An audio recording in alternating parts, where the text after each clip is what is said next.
Hello guys, আপনারা সবাই কেমন আছেন? আজকে আপনাদের দেখাবো আমি বাইম মাছের ডিম বোনা।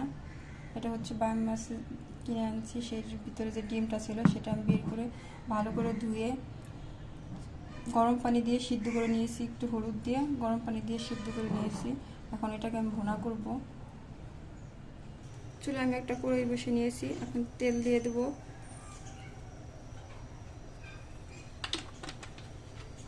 দিয়ে দিচ্ছি পেঁয়াজ কুচি,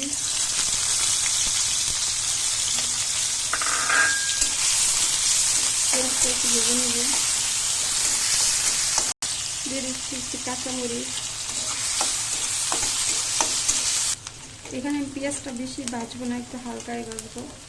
এখন একটু দিয়ে দেবো একটু আদা বাটা, যেহেতু মাছের ডিম একটু গন্ধ করতে পারে, একটু বাটা দিলে গন্ধটা না করবে না। দিয়ে দিচ্ছি একটু রসুন বাটা, এটাকে একটু ভালো করে নেড়ে ছেড়ে নেব। দিয়ে দিচ্ছি স্বাদ মতো লবণ। কারণ হলুদটা আমি ওটার ভিতর দিয়ে একটু জাল করে নিয়েছিলাম, সেই জন্য হলুদটা একটু কম দেবো।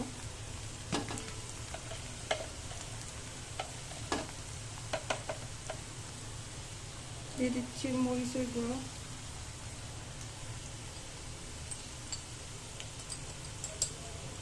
একটু জিরে গুঁড়ো। এটাকে এখন ভালো করে একটু নেড়ে ছেড়ে নিতে হবে। এখন একটু পানি দিয়ে দেবো। এটাকে একটু ভালো করে কষিয়ে নিতে হবে। আমার মশলাটা কষানো হয়ে গেছে, ভালো করে কষিয়ে নিয়েছি। এখন দিয়ে দেবো মাছের ডিমটা।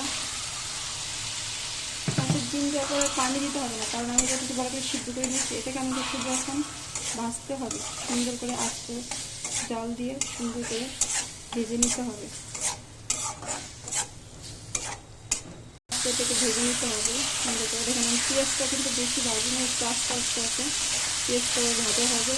ডিমটা সুন্দর করে একটু লাল লাল করে ভেজে নিতে হবে। একটু সাবধানে ভাজবেন, কারণ কি মাছের ডিমটা একটু ফুটে যায়। তো আস্তে আস্তে দুধ থেকে একটু নেড়ে ফেলে দেবেন। এভাবে শুধু ভাজতে হবে, কারণ আমি ডিমটা আগে থেকে সিদ্ধ করে রাখছি, সিদ্ধ করে পানি দেওয়া যাবে না। এটাকে শুধু এখন ভাজতে হবে।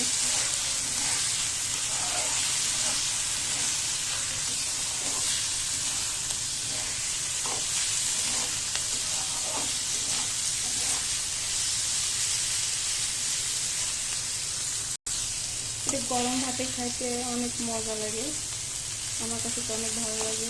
মাছের ডিম আসলে সবাই বেশিরভাগ কম বেশি সবাই অনেক পছন্দ করে, কিন্তু রান্নাটা বেশি সুন্দর হয় ভালো করে।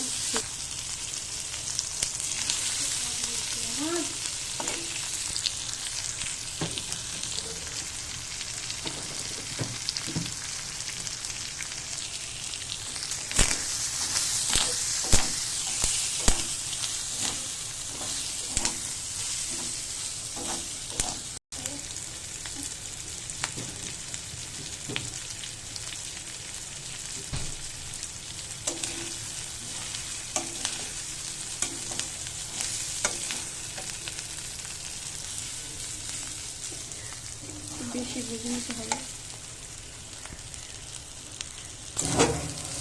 এখন এটা আমার ভাজা শেষ, মাছের ডিমটা কেমন ভাজতে সুন্দর হয়েছে। এটা বাচ্চারাও খেতে অনেক পছন্দ করে। এখন আমার ভাজা শেষ, এখন আমি এটাকে উঠিয়ে নিচ্ছি। এভাবে মাছের ডিম ভেজে দেখতে পারেন, খেতে অনেক সুস্বাদু, ভালো।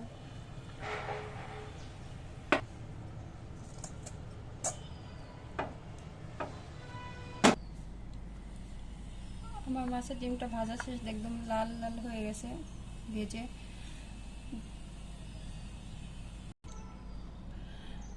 আমার ভিডিওটা যদি ভালো লেগে থাকে আপনারা সবাই লাইক কমেন্ট শেয়ার করবেন, পরবর্তীতে যেন আমি আবার সুন্দর সুন্দর ভিডিও আপনাদের সামনে নিয়ে আসতে পারি।